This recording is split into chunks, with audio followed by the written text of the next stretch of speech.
Oke guys, welcome back to Daily Charting with Toshi, di mana kita akan daily chart your favorite cryptocurrencies. Oke, dan sekarang kita masuk ke DCWT sesi kedua. Di mana di sesi kedua ini fokus kita akan lebih ke pembahasan komen dan juga charting altcoins ya. Ini hari Sabtu, maka udah tidak ada lagi data penting, atau lebih tepatnya nggak ada bintang 3. So, hari ini kita bisa lebih fokus ke TA. Besok juga ya, karena ya besok hari Minggu. Minggu nggak ada apa-apa biasanya sama sekali ya, malah nggak ada event sama sekali. Oke, next kita akan langsung saja masuk ke kondisi Bitcoin yang sekarang mulai retest lagi 84.000. Kita lihat besok pagi nih, apakah daily close-nya akan di bawah dari struktur dan membuat lower low atau masih bisa selamat. We'll see ya.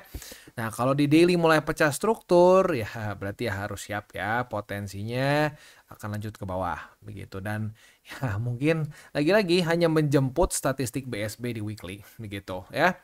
Oke, langsung aja kita masuk ke BTCD untuk Bitcoin Dominance hari ini. Wow, ya udah deh.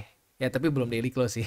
Ya kita lihat lah. Kita lihat besok pagi daily close-nya di mana, karena week hari ini sedikit lebih tinggi dibandingkan dengan daily close tertinggi di tanggal 11 Maret kemarin. Kita lihat besok jam 7.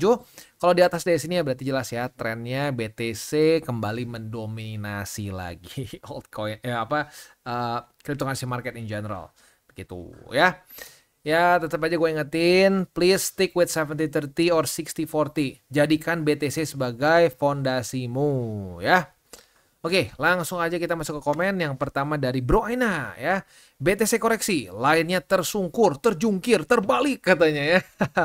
Ya untuk Bro Aina udah pasti tahu kenapa jawabannya ya. Karena ya ini, ya karena BTCD-nya meningkat terus dan balance sheet-nya turun mulu ya, turun lagi gitu ya.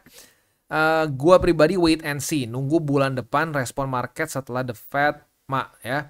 Market lagi kasih waktu biar fokus lebaran dulu. Bener ya, salam tabur tuai, mantap ya. Buat yang mau lebaran dulu, udah fokus dulu lebaran, santai dulu, nggak usah banyak dipikirin. Toh nggak stres kan kalau pakai cara DCA begitu ya. Kalau pakai cara yang tebak-tebakan kayak dukun ya susah, pasti stres ke bawahnya. Tapi kalau cara TCA sih kemungkinan besar nggak terlalu stres ya, atau bahkan nggak stres sama sekali.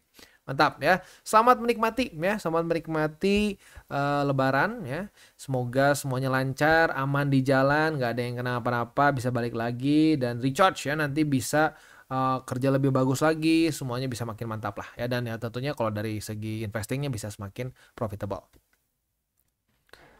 Next, dari Very Zikir. Ini ilmu mahal dari Bang Toshi. Kalian yang nonton harus selalu ingat skenario yang dijelaskan Bang Toshi. Wah, mantap ya. Dan ini ya, bener nih kata Bro Very ya, ingat skenario. Ya, jadi ada beberapa kan gue bahas, ada skenario bullishnya, skenario bearishnya. Tapi gue udah kasih tahu, gue lebih condong kemana. Nah kalau lu ngerasa bahwa Bang gue kayaknya lebih setuju sama yang bullish, ya nggak masalah. Nggak masalah asalkan berdasarkan data.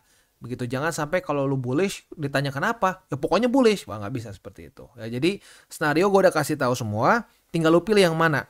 Dan ya kalau mau fair-fairannya gue jelasin menurut gue mana yang lebih memungkinkan. Begitu ya. Mantap. Next.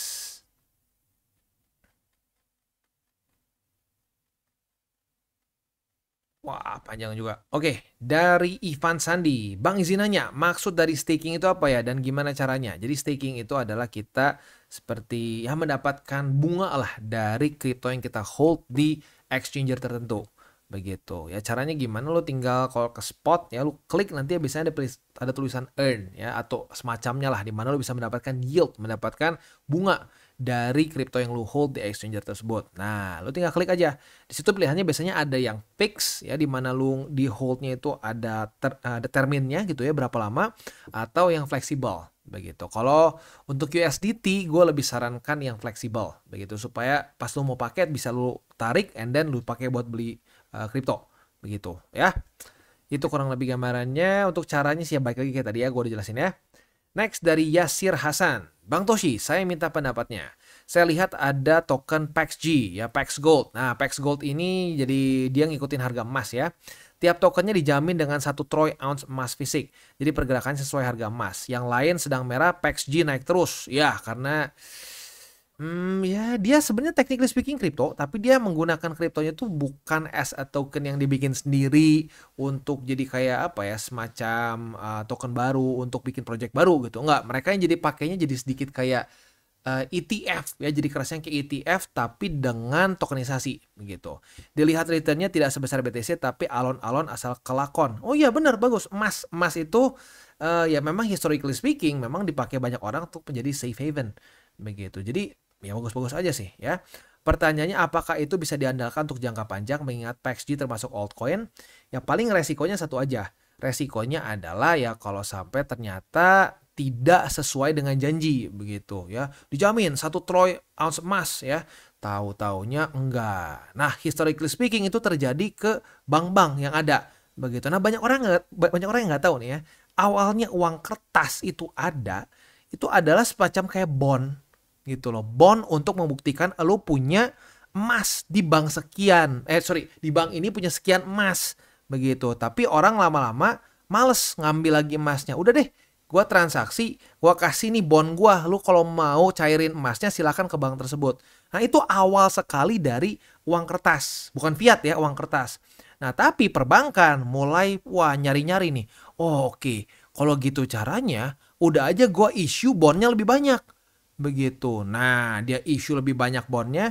Saat orang bareng-bareng mau mengambil emasnya, tiba-tiba kurang. Waktu kurang, bank crash ya. Nah, bank crash udah itu bank bangkrut. Nah, itu yang sering kali terjadi.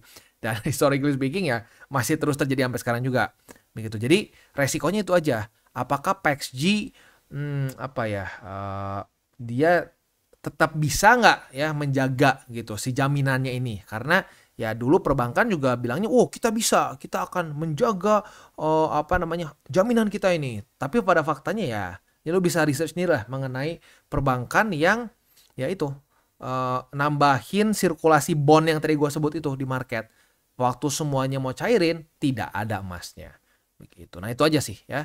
Nah tapi kalau ngomongin soal apakah dia sama seperti altcoin, ya dia sebenarnya termasuk altcoin. Tetapi altcoin yang sedikit berbeda ya, yang dimana dia tuh nggak peduli sama liquidity atau gini lebih tepatnya ya, nggak peduli sama BTCD.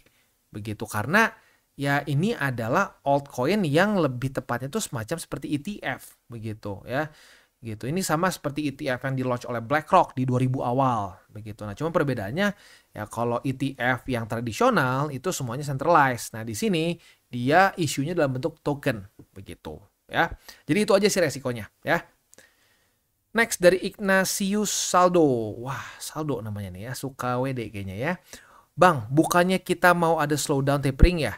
Dan apakah bisa dari bad news ini jadi malah dinaikin? Dinaikin berarti balance sheet-nya gitu ya. Sebenarnya bisa-bisa aja sih, ada saja kemungkinan. Dan bahkan ya gue pernah bahas juga berapa minggu lalu ya, teori konspirasi ini ya, konspirasi bukan ini nggak bisa dipastikan, tapi ada teori konspirasi si Trump sengaja memainkan tarif ini sebagai cara untuk men-trigger the Feds untuk mulai melakukan QE. Ya itu ya salah satu teori lah ya. Nah, jadi mungkin aja saat dimain-mainin seperti ini gitu ya, tanggal 2 April nanti tarifnya begini, begitu. Nah, itu akan membuat ekonomi US cukup buruk sampai the Feds terpaksa suka nggak suka harus melakukan QE. Begitu ya.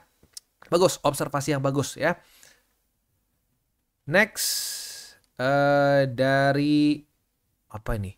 Oledil Diavoloroso ya. Wah, namanya unik juga ya. Q dah kapok. Ampun, Q tuh aku maksudnya. Aku udah kapok FOMO-an. Ya bagus, ya jangan sering-sering FOMO. Ini ada dari Bro Aina juga nih. Bener Kak? Karena yang kejam itu adalah candle hijau gede. Salam tabur tua. Yes, bener ya. Candle hijau besar itu membuat banyak sekali orang FOMO sangkut di pucuk. Next dari Wahyu Oke ya. Luar biasa Bang Toshi. Alhamdulillah. Ya saya terus up to date ya channel Bang Toshi. Langsung ambil sikap. Hampir MC katanya. Waduh ya hampir MC. Berarti untungnya enggak ya. Alhamdulillah terselamatkanlah saldoku. Makasih Bang Toshi atas edukasinya. Semangat terus Bang. Mantap ya. Nyaris MC ya. Ya udah enggak apa-apa. Yang penting apa lo udah tahu sekarang gimana cara yang benar. Ya pelan-pelan diimplementasikan ke cara trading lo. Begitu ya. Next dari Super Dop ya. Yang komen kemarin itu di menit 341 duitnya dah tipis mak. Posisinya lagi ngunci pula. Makanya bingung mau open apa. Masuk ke channel ini dengan harapan langsung auto kebeli Ferrari 5 biji dalam sehari. Ya memang ya gitu. Ya mungkin ya. Jadi solusi yang gue berikan begitu ya. Kayaknya nggak bisa cepat-cepat tuh bukan solusi buat dia. Begitu. Itu sama kayak gini lah ya. Ada orang begitu ya datang, aduh ya sekarang susah ya bisnis begini begitu, aduh susah ya gue lagi nganggur nih. Oh oke, gue ada solusinya nih, gue ada lapangan kerja nih ya, teman gue punya perusahaan nih ya, dia lagi buka lapangan kerja, lu coba lamar di situ. Tapi dia bukan mau ngelamar kerja, dia pengennya pinjam duit. Nah bangke, nggak bisa kan. Ya berarti dia jadi ngerasa solusi yang gue berikan bukan solusi begitu ya. Nah ya tapi susah sih, memang banyak orang yang harapannya tuh nggak make sense gitu loh ya. Dan harapan tidak make sense ini seringkali dimulai dari para dukun yang ngasih harapan yang aneh-aneh begitu. Apalagi biasa dengan tambah flexing begitu. Wah lihat nih ya, apa lo ya, pendapat lo nggak penting karena apa? Gua pakai mobil ini, gua pakai mobil itu ya. Aduh ya itu benar-benar cara cara berargumen yang sangat konyol sebenarnya ya. Kalau dulu zaman gua debat pakai pakai pembenaran seperti itu gue diketawain mungkin ya. Wah, apa lu ya? Argumen lu tuh nggak valid. Kenapa? Mobil lu apa? Hah? Mobil lu apa? Lu menghasilkan duit berapa? Nah, banyak yang begitu kan? Nah, tapi memang susah sih ya. Itu mungkin cara nge-gaslight paling mantap ya. Alah, apa sih lu? Tahu apa lu? Gua pakai mobil ini gitu ya. Efektif. Cara yang efektif walaupun itu sebenarnya itu fallacy ya, kecatatan berpikir ya. Next dari Tujuh Riyadi ya. Terima kasih Bang infonya. Mungkin bisa dibahas juga fundamental atau makro dari news yang sedang terjadi saat ini. Misal berita peringatan krisis di Uni Eropa agar warganya mulai bersiap untuk perang dan lain-lain. Dan berita tentang peringatan krisis dari Jepang yang akan mengevakuasi warganya dari Taiwan ya. Apakah berpengaruh? Semoga hanya berita hoax saja. Jadi gini ya. Yang biasanya paling ngaruh itu dari US begitu ya. Serius, gue perhatiin seperti itu ya. Kayak misalkan Uni Eropa dulu, wah rame, GDP berantakan, bla bla bla bla bla bla ya. Tapi lucunya kripto ya udah aja, nggak terlalu ngaruh bagaimana begitu. Nah mungkin akan ngaruh kalau sampai itu membuat Amrik goyah juga atau berantakan gitu, atau minimal membuat Amrik mungkin menguat atau melemah lah gitu. Tapi selama tidak langsung berhubungan sama Amrik, cenderung minimum gitu loh. Cenderung minim lah, sorry bukan minimum, cenderung minim efeknya. Begitu makanya kenapa gue lebih seringnya membahas news-news yang langsung berhubungan dengan kebijakan ekonomi di US. Begitu ya. Di Eropa dulu gue penasaran, gue coba perhatiin ya data-data penting dari Eropa. Enggak terlalu ngaruh begitu ya. Makanya sekali lagi kalau gue fundamental gue bahas ya, tapi lebih banyaknya bahas data-data dari US aja begitu ya. Next, dari Cryptomania. Memang benar yang lu bilang, Mak. TCI ini kumpulan korban dukun dan orang yang beneran mau belajar. Yang benci kalian itu antara buzzer, dukun yang punya kelas, atau kecewa dikira kalau nonton konten TCI bakal auto sultan beli mobil mewah. Udah ada yang sama nih ya. Iya ya. Banyak yang gitu ya, berpikir nonton TCI itu bakal jadi auto sultan beli mobil mewah ya. Ya padahal ya benar. Cara kita itu tidak instan ya, perlahan tapi pasti. Nah kebanyakan orang nggak mau seperti itu, ya nggak mau kaya pelan-pelan begitu. Jadi kaya nggak? Kaya, serius kaya. Tapi waktunya nggak bisa kaya yang dijanjikan dukun. 6 bulan 100x. Ya kalau ngomong mau ya gue juga mau. Tapi saat lu masuk semua ke token-token yang potensi 100x, lu jangan lupa potensi nolnya juga besar. Begitu ya. Dan ya kalau untuk buzzer dukun ya mungkin I don't know, maybe aja ya, mungkin aja gue mengganggu begitu ya, mengganggu bisnis mereka begitu. Dan memang benar rata-rata yang masuk di TCI ini adalah korban dukun. Itu kalau menurut gue lebih dari 80% ya, lebih dari 80% adalah orang-orang yang sudah muak dengan dukun dan mau belajar begitu. Jadi mantap ya. Nih udah ada sampai 3 like ya, berarti mungkin banyak yang merasakan hal yang sama ya. Ini kata Bro Aina lagi nih, benar Kak, keluarga TCI adalah kumpulan orang-orang yang belajar dari pengalaman dan orang-orang yang mulai menfilter informasi dengan bijak. Salam tabur tuai. Mantap. Ya ini dua-duanya gue suka nih ya. Keren ya. Next dari Mobil Koi ya. Nyantet orang dari dokter katanya, ngakak guling-guling. Ya ini joke tadi pagi lah ya. Tetap ngikutin Babah Toshi, data fakta statistik. Mantap ya. Next dari CSPTY Lover ya. Ini bagus nih, kemarin dia ada pertanyaan soal BSB, keren ya. Observasi yang bagus ya.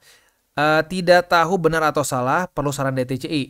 Bagi yang pegang altcoin yang sudah dropnya puluhan persen, mungkin bisa mengurangi dengan jual di harga tinggi, beli kembali di harga rendah. Gunakan indikator yang ada seperti RSI, MACD, dan Bollinger Band. Itu yang saya lakukan. Koin bertambah, persentasenya drop berkurang. Awalnya sih iseng-iseng dan nekat. Kadung udah merah. Lalu dipelajari sedikit-sedikit, tanya GPT ya. Kayaknya ChatGPT mungkin ya. Jadi bisa memprediksi jual di harga sekian, beli lagi di harga bawah. Manfaatkan volatilitas kripto yang selalu harga itu akan naik dan turun. Perlu saran dari TCI dan semua. Bisa sebenarnya, bisa. Cuman gue nggak terlalu bisa menyarankan untuk semua orang karena kebanyakan belajar TA-nya nanggung gitu. Nah kalau belajar TA-nya nanggung malah makin merah seringnya. Nah tapi kalau in theory bisa ya. Jadi misalkan nih udah merah nanggung ya. Nah, lu tunggu sampai dia ada bounce nih, ada support yang cukup kuat. Nah, di support yang cukup kuat itu ya lu bisa pelan-pelan ngebenerin harga ini, sebenarnya harga rata-rata lu begitu ya. Lu bisa mengulangi harga rata-rata lu, which is good ya. Tapi baik lagi gue nggak bisa sarankan ke semua orang karena nggak sedikit yang malah ujung-ujungnya makin merah begitu ya. Tapi kalau sampai lu jadi makin bagus, persentasenya makin kecil merahnya, itu that's good ya. Really good, keren ya. Dan gini, sebenarnya kalau mau preventifnya seperti apa, yang kayak kita sudah lakukan zaman ini ya, zaman kemarin yang dulu gua dimakiin nih ya waktu zaman di sini. Wah, lu nggak percaya sama PP ya? Wah, kita nggak perlu investor-investor yang kayak lu katanya ya, yang nggak setia katanya gitu loh. Masa disuruh TP PP ya, PP bakal terus terbang. Ya, ini kita TP 4 kali sesuai SOP. Apa yang terjadi? Sekarang minus dalam, kita udah untung, udah beres. Profit udah di tangan ya. Masih ada sisa juga di market ya. Modal semua udah aman begitu. Nah, jadi itu bisa juga jadi salah satu caranya preventifnya adalah saat si altcoins itu performnya bagus, nah keluar SOP TP ya TP begitu ya. Mantap ya. Next dari Kurniadi Saputra. Bang Toshi mau tanya, kalau untuk altcoin dalam tanda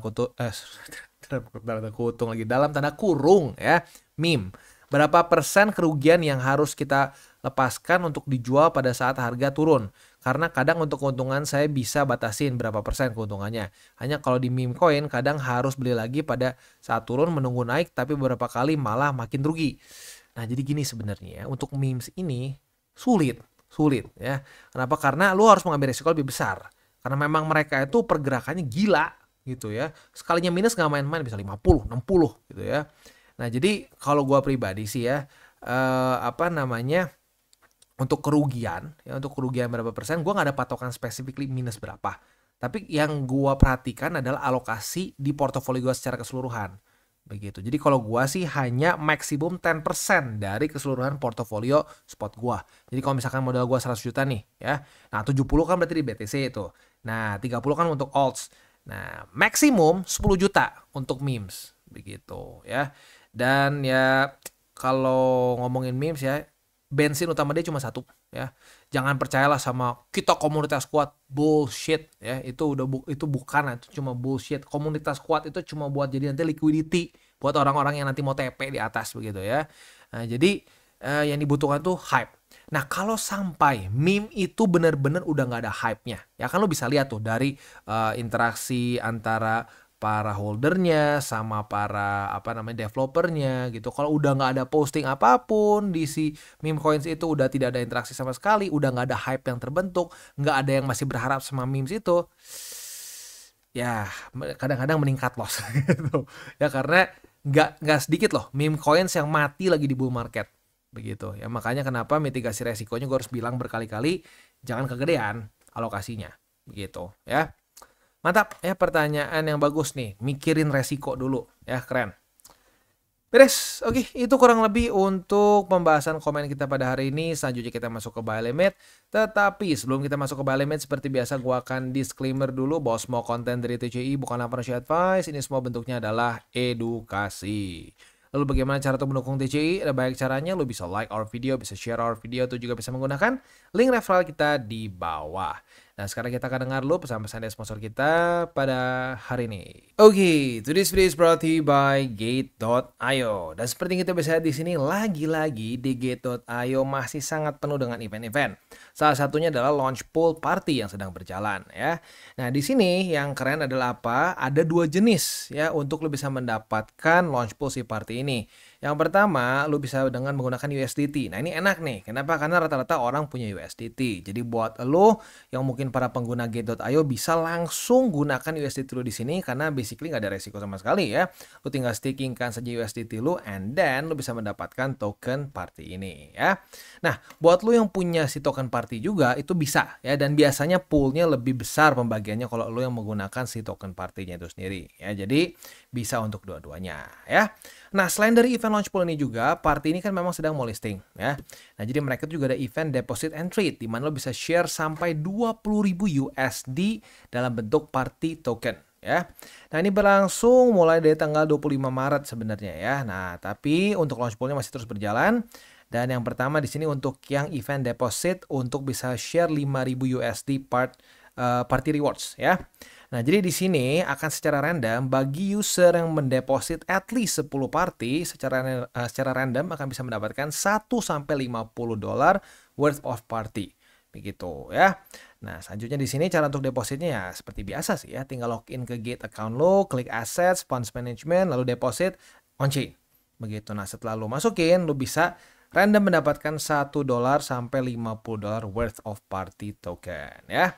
Nah, yang kedua di sini juga bisa trade party dan split 10.000 USDT worth of party begitu ya.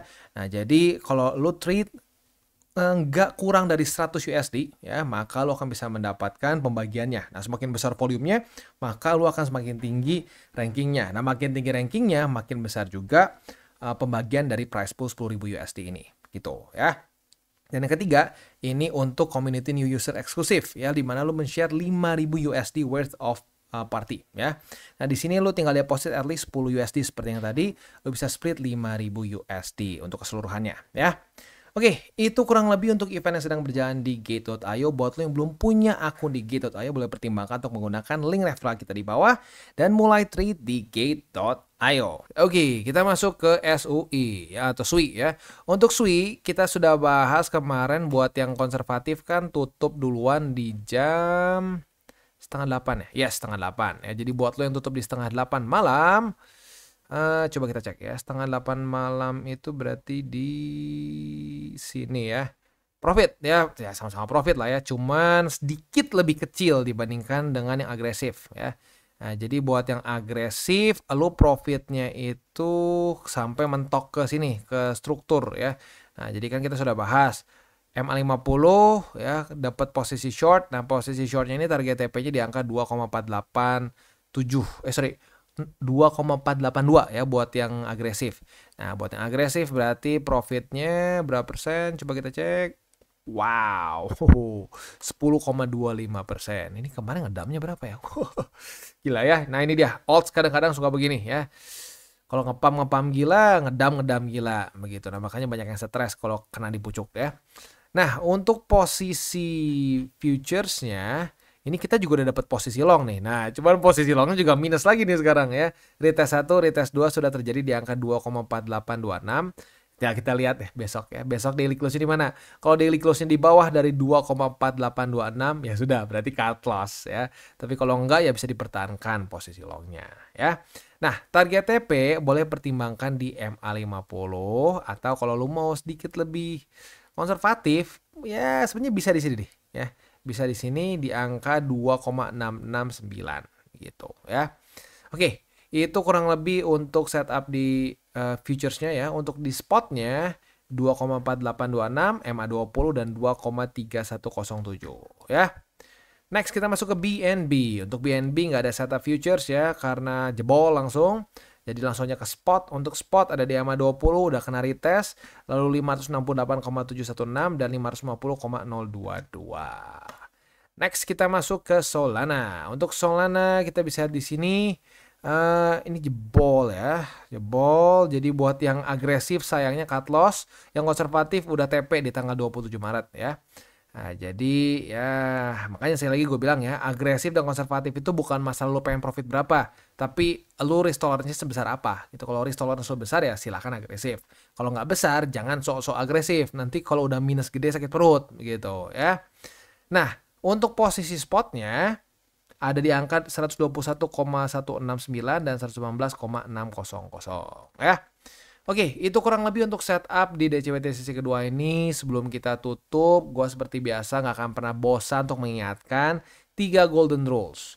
Jangan pakai uang panas, jangan over leverage, berpikirlah jangka panjang. Terdengar mudah, tapi udah banyak yang coba, dan apalagi kalau yang mentalitasnya judi, itu sulit. Ya, tapi ya kalau mau berhasil di market, menurut gue lu harus adopsi 3 golden rules itu. Begitu. Dan yang terakhir seperti biasa kita juga ingatkan lagi, salam tabur tuai. Apa yang lu tabur akan lu tuai, jadi taburlah sebanyak mungkin hal baik. Dan nggak perlu yang aneh-aneh, nggak perlu yang terlalu besar. Oke bang, nanti setelah gua kaya dari kripto, gua akan bangun panti asuhan. Ya boleh, tapi nggak usah yang ribet-ribet dulu, yang simple-simple dulu aja gitu ya. Kayak contoh misalkan di komen ya, ada yang masih newbie, ada yang masih belum tahu nih ya hal-hal basic. Apa itu EMA ya? BSB seperti apa cara kerjanya? Nah, boleh bantu jawab. Itu udah tabur tuai, lu menabur hal baik. Ya, terutama buat lu yang sudah merasakan juga kan enaknya menggunakan cara TCI. Begitu. Oke guys, jadi itu adalah akhir dari segmen DCWT kita pada hari ini. Dan jangan lupa bagi kalian yang merasakan manfaat dari segmen ini, jangan lupa untuk share ke teman-teman kalian. Dan apabila lu pengen mensupport channel kita, ya TCI, jangan lupa untuk menggunakan link referral kita di bawah. Nggak wajib ya, tetapi apabila lu menggunakan link referral kita di bawah, ada macam-macam ya, dari Bybit, Huobi, Maxi, toko kripto, dan banyak lagi ya. Ya, walaupun nggak wajib, tapi kalau menggunakan link referral kita, lu secara langsung membantu perkembangan dari TCI. Dan satu lagi, jangan lupa juga untuk join Telegram group kita, di mana kita bisa ngobrol-ngobrol santai mengenai dunia cryptocurrency secara 2 arah. So, jangan lupa untuk like, subscribe, click the bell icon, and see you on the next video.